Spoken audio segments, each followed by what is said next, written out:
A violência sistêmica sofrida pelos povos originários brasileiros é um processo longo, e neste cenário, o Estado tem papel de regulamentação, com a geografia da violência e com a colonialidade do poder. A geografia da violência é uma das questões territoriais que embasam um dos maiores conflitos indígenas com as determinações econômicas. O capitalismo penetra com maior intensidade em regiões onde a incidência de jogos de capital, portanto, manifesta-se como uma exploração e estratificação desses ambientes, que normalmente são territórios pertencentes a estes povos. No século XIX, com a colonialização dos sertões, sobre as terras Caigangue e Xoklengue no sul do Brasil, foi o momento no qual os indígenas perderam maior parte de seus territórios, por conta das riquezas existentes nas poucas terras. No atual cenário, dois modelos de violência se manifestam com maior ênfase sobre esses povos.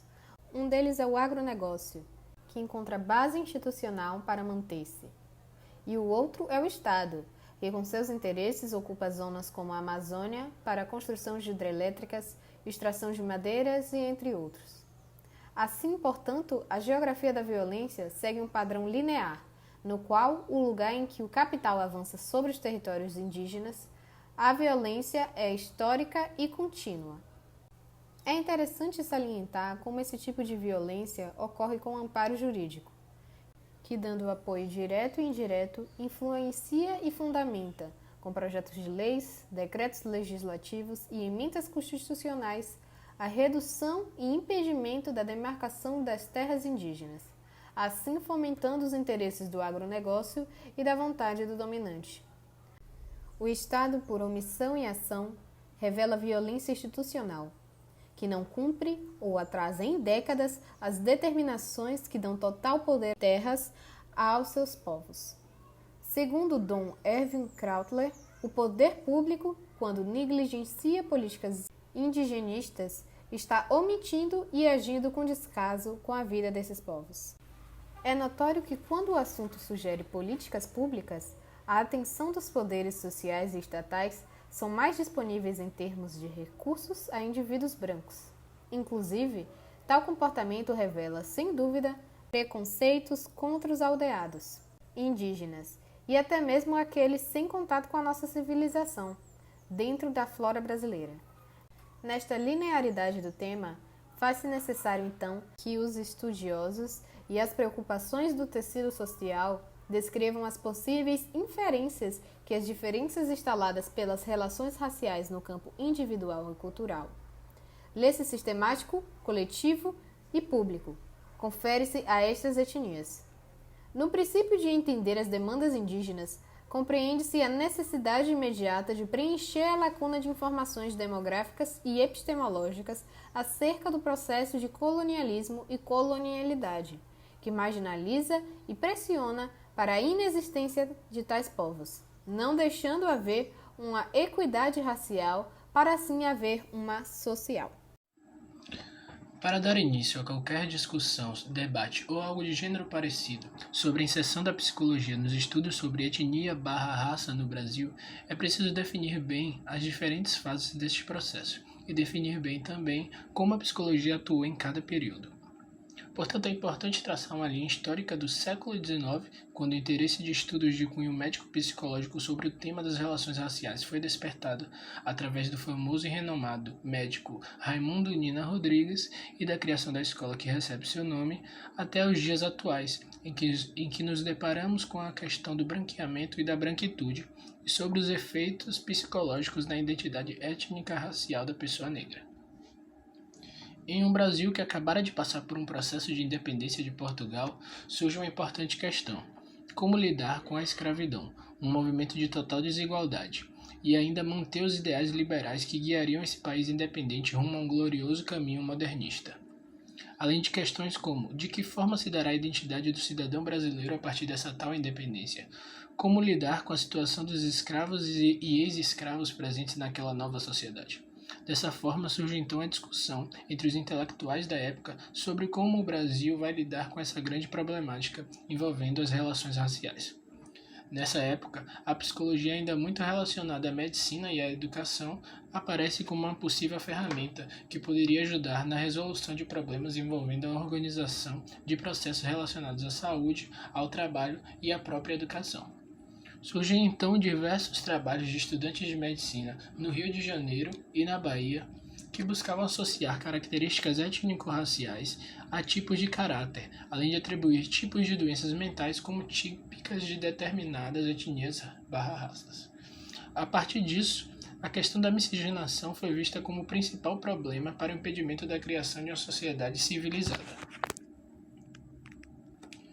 Nesse período, aparece então a figura de Raimundo Nina Rodrigues, renomado médico da Faculdade de Medicina da Bahia, que compactuava com esse pensamento racista através de uma análise sobre o darwinismo social, em que ele afirmava que os seres humanos são desiguais por natureza, devido às diferentes aptidões inatas que fazem de uns superiores a outros. Nina Rodrigues dizia em seu livro As Raças Humanas e a Responsabilidade Penal do Brasil que a medicina havia provado que eram necessárias leis diferentes para negros e brancos, pois os negros teriam maior propensão ao crime.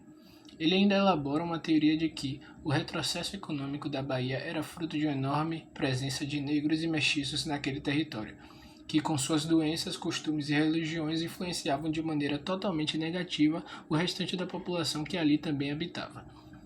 Através da criação da escola Nina Rodrigues, esse discurso racista ganhou ainda mais notoriedade e força, e diversos estudos foram feitos sobre as deficiências dos negros e as graves consequências sociais da manutenção do convívio com essa raça, alimentando assim a ideia de exclusão e ou distanciamento da raça negra. Foi só a partir de 1930, com nomes como Virginia Bicudo, Raul Briquet, Dante Moreira Leite, Arthur Ramos, Donald Pearson e Aniela Ginsberg, acontece a formulação de um pensamento crítico e desconstruído acerca dessa problemática envolvendo o determinismo biológico das raças. Esses estudiosos são os principais nomes da psicologia social do período de 1930 até 1950 e foram de grande influência nos debates a respeito das desigualdades raciais e sociais até os dias de hoje. Em 1933, Raul Briquet é o primeiro a ministrar um curso de Psicologia Social na Escola Livre de Sociologia e Política de São Paulo. Esse curso tem como destaque a criação do livro Psicologia Social, de 1935, no qual ele relata essas questões raciais, ainda fazendo uma relação com a criação de barreiras envolvendo o preconceito e a imigração de japoneses no Brasil. O segundo curso é ministrado por Arthur Ramos, em 1935, na Escola de Economia e Direito da Universidade do Distrito Federal, que também resultou na produção de um livro, chamado de Introdução à Psicologia Social, que foi lançado em 1936. Arthur ficou conhecido por criticar o seu próprio mestre, Nina Rodrigues, sobre a questão do determinismo social e a inferioridade dos negros. O terceiro curso é ministrado por Donald Pearson, em 1940, também na Escola Livre de Sociologia e Política de São Paulo. Donald Pearson, influenciado pela Escola de Chicago, onde realizou seu doutorado, traz de lá a ideia de focalizar seus estudos em questões de problemas sociais e na reparação dos mesmos. Portanto, seu curso examinava os conceitos de indivíduo, grupo, comportamento e comunicação, fazendo uma relação com os processos de migração, de desorganização social e das relações étnico-raciais. Desse curso de Psicologia Social de Donald Pearson surge outro nome importante da psicologia social, que é o de Virginia Bicudo. Em 1945, sob a orientação de Pearson, Virginia Bicudo defende a primeira dissertação de mestrado sobre as relações étnico-raciais em uma universidade brasileira. Nesse estudo, ela realizou várias pesquisas e entrevistas com pais de alunos de escolas públicas da cidade de São Paulo, visando unir negros para o fortalecimento de uma luta antirracista. A partir desse estudo, a autora concluiu que, quanto mais o negro ascendesse socialmente, mais o preconceito dos brancos ganhava força. De maneira geral, Virginia Bicudo, Aniela Ginsberg e Dante Moreira Leite possuem a mesma visão a respeito do debate relacionado ao tema étnico-racial. Os três combatem fortemente a ideia de que existe a influência de determinantes genéticos nas diferenças sociais e explicam essas diferenças através do contexto no qual o indivíduo negro está inserido e nas suas condições econômicas, sociais e políticas, que são oferecidas a ele por uma sociedade totalmente desigual e preconceituosa.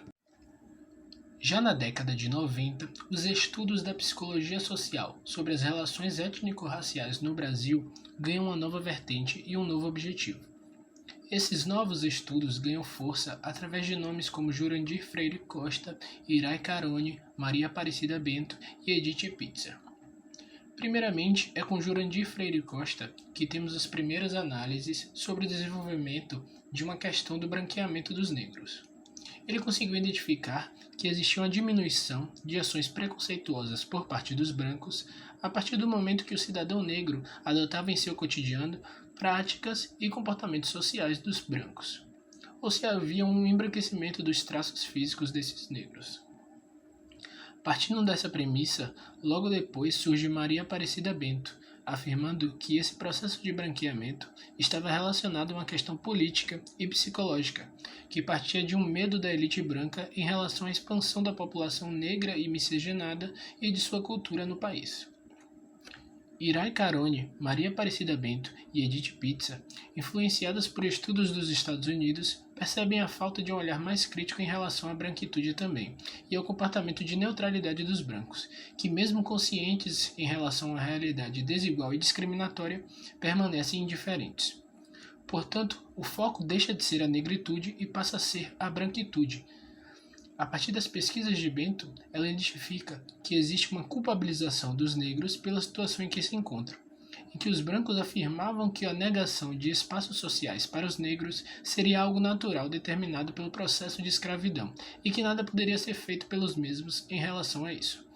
Dessa forma, Maria Aparecida Bento identifica que a omissão e o silêncio dos brancos é nada mais nada menos que uma tentativa de manutenção de suas posições de poder na sociedade. A autora dá a isso o nome de pacto narcísico, que seria um pacto de pessoas brancas em não falar de racismo, não falar dos privilégios que o racismo gera aos brancos e o mais importante que é o de não responsabilizar ou culpabilizar o branco pelo processo de discriminação na sociedade.